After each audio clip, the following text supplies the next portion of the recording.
and welcome back to this channel. In this video I'll be showing you guys how you can basically change the color of like the flame frames or the electric border on CapCut PC.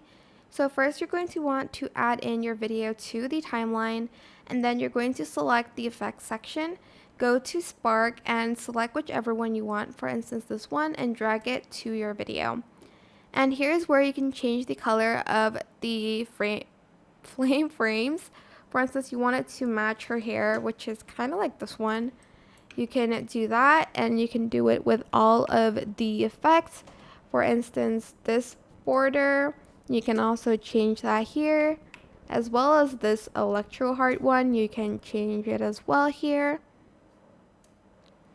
And can I like move? Okay, and then here's where you can like, I guess, move where your video will be.